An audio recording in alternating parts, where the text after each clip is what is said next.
Bom, vamos lá, enquanto carrega aqui. Na parte passada, eu estava retomando com vocês para explicar, tentar explicar o que foi a queda do antigo regime. Para isso, eu retomei como funcionava a sociedade lá no trovadorismo, né?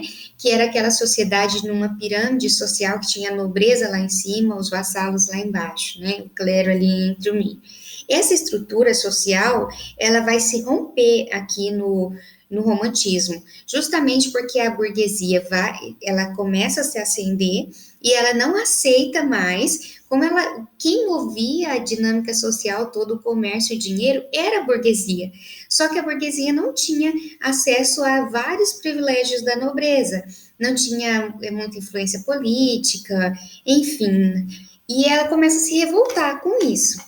Por isso, então, a queda do antigo regime. Daí tem uma série de revoluções, uma delas é a Revolução Francesa, que nesse momento vai marcar muito o romantismo.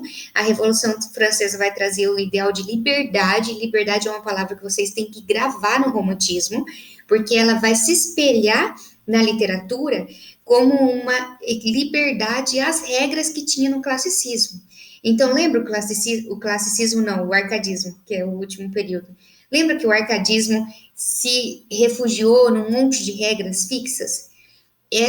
No romantismo, essas regras vão ser quebradas, porque o ideal de liberdade que vem lá da Revolução Francesa vai se espelhar na literatura e vai dar liberdade para o artista de uma forma geral, mas na literatura também. Então, o poeta tem liberdade para se expressar aqui. Então, a burguesia está em ascensão, ela consegue ganhar ali um topo da ascensão e mata o antigo regime, de certa forma, né? Nada é tão brusco assim, mas é o que acontece. Então, a aristocracia vai perdendo espaço e a burguesia vai ganhando. O romantismo, como um movimento artístico, vai representar essa mudança de aristocracia para burguesia. Coloquei aqui uma imagem da Revolução Francesa para lembrar vocês de que a liberdade é um marco do romantismo. Então, eu coloquei essa frase aqui, a liberdade guiando o povo, de Delacroix, não sei como fala direitinho, mas é para deixar claro que liberdade é um princípio que vocês têm que colocar em mente quando se trata de romantismo. Página 64 vai detalhar um pouquinho mais o contexto histórico. Então, burguesia vai refutar os privilégios à nobreza e ao clero e vai reivindicar os direitos de igualdade e liberdade. Então, essa noção de igualdade e liberdade vindo lá dos iluministas, do último período, né, do arcadismo, ela vai ficar muito forte aqui no romantismo e vai instigar a burguesia a fazer uma série de revoluções.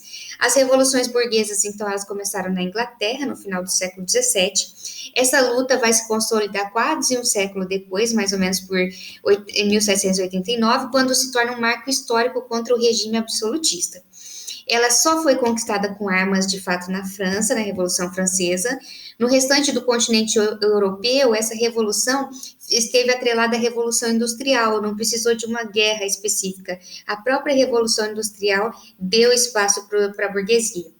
Com a evolução do sistema fabril, a burguesia enriqueceu e começou a dominar. Então, como a própria burguesia estava ganhando e montando uma série de fábricas e movimentando demais o comércio, ela teve já a representatividade, foi um processo natural e conseguiu conquistar aqueles direitos que antes era só da nobreza. E depois, o novo quadro econômico acelerou a vida das classes pobres, pois os trabalhadores do campo vão para a cidade para trabalhar nas fábricas. Então, nesse momento que começa a Revolução Industrial, os trabalhadores que antes trabalhavam colhendo algodão, colhendo não sei o que, vai para a cidade para trabalhar nessas fábricas, e a sociedade se divide em duas classes, uma burguesa, que são os donos dessas fábricas e de comércio, etc., e a outra que são os operários, que é quem movimenta tudo isso e trabalha nessas indústrias. Claro, a literatura vai mostrar, vai de certa forma representar tudo isso em seus textos, a gente consegue ter acesso a como essa sociedade funcionava, isso aparece nos textos de alguma forma. Bom, quais eram os princípios filosóficos que guiavam tudo isso? Liberalismo, lembra que eu coloquei? O ideal de liberdade está em tudo. Liberalismo, que é a principal corrente de pensamento na época.